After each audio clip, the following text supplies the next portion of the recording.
Trinidadian mango chow. This right here is one of my favorites. Every time I eat this, I'm reminded of that time I went to Trinidad and they had this at Carnival. And I just ate it out of a cup. I've been in love with this ever since. And when I found out how easy it was to make, it's my go-to snack. The spices, everything about it. My favorite. As they say, oh gosh. And I'm about to show you how I made mine in a couple of seconds. Thanks for watching. Let's get started with making this simple and easy, delicious Trinidadian snack. So we're gonna start by peeling our mangoes. I use 2 mangoes. I feel like that's enough to make a good sized batch that will last me for a week. I snack on this often, so saying that it will last for a week is an extreme exaggeration. But let us carry on with this video. We're gonna continue peeling away. I'm just laughing at myself because honestly, I'm lucky if it lasts 3 days. So we're gonna keep peeling, and you'll notice that there's a difference in color, and that's because one of the mangoes is fairly ripe and the other one isn't. And that's because you do not want for the mango chow to be extremely sweet, and you do not want for the mangoes to be extremely soft. Granted, you will have some of the juices from the softer mango that will add to it, and eventually the not so ripened mango does give off a juice of its own, but it's more tart than it is sweet. We're going to go ahead and dice these pieces up. You see that I put the seeds to the side as I was chopping. I do add them to my mango chow because I enjoy a good mango seed, and I especially enjoy a spiced up mango seed. So now you see we're coming down to the end of chopping up these mango bits. They don't have to be perfect. I mean, chop them how you want. I like to chop them in bite-sized pieces, enough for a fork to grab hold of, at least 1 or 2 at once. And I just want to make sure that I can be able to allow for the seasoning and the spices to mix throughout the entire chow. Now, I struggled a little bit with this one. This is the not so ripe one. As you can see by my hands, I'm trying to grip so that it doesn't slip.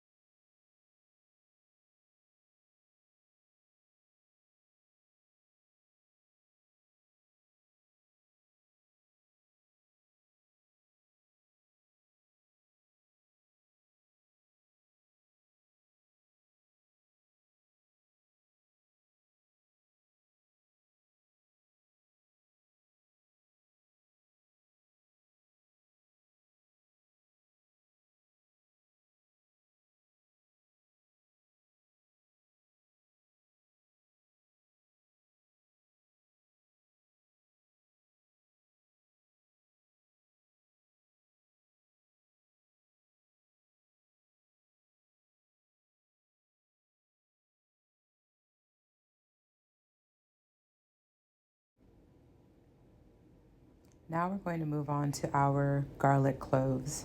I use enough for flavor. Again, Miss Queen of eyeballing, a pinch of this, a pinch of that. I go with what I like. I don't like it to be excessive, but I do like it to be enough where it's covering the mangoes. And in order to achieve that, I try to dice it as finely as I possibly can.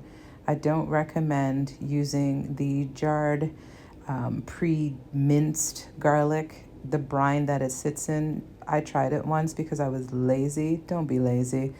Do what they do back in Trinidad, and that is with fresh garlic. Okay? It just does not taste the same. I'm going to go ahead now and I'm going to mince up some of my Scotch bonnet pepper. I'm only using 1. You don't need 2. 1 is enough. And yes, you must add the Scotch bonnet pepper because this is essential and key to this dish. Then I'm going to go ahead and use half the juice of a lime and then I'm going to use half the juice of a lemon. I normally make this with 1 lime, but because I only had half a lime left and more lemons than lime in the fridge, I went with half and half. It doesn't necessarily matter, but I feel like it just makes sense to have the lime in there because it gives it a nice added tartness to the sweetness of the mangoes that are in this dish. I added some black pepper. Now I'm going to go ahead and add some of the cilantro.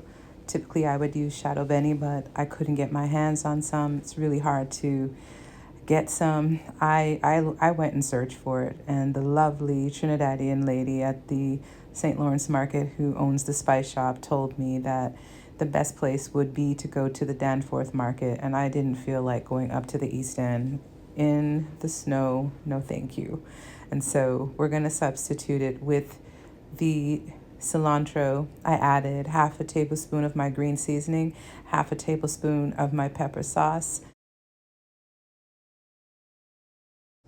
And the reason why I added my pepper sauce was because I wanted to give it an additional kick, slightly spicier than most people do. I like spicy food. It is what it is. Upon tasting it, I realized that it needed a little bit more lemon juice, so I went ahead and grabbed that other half of the lemon that I had put aside and added that to it. And I always taste as I go. I mean, who doesn't? It's important. And so in doing so, I'm tasting again and realizing that it does need a bit more salt. And once you've achieved the flavor, the balance, I should say, between the sweet and the tart, and the spiciness, it's good to go.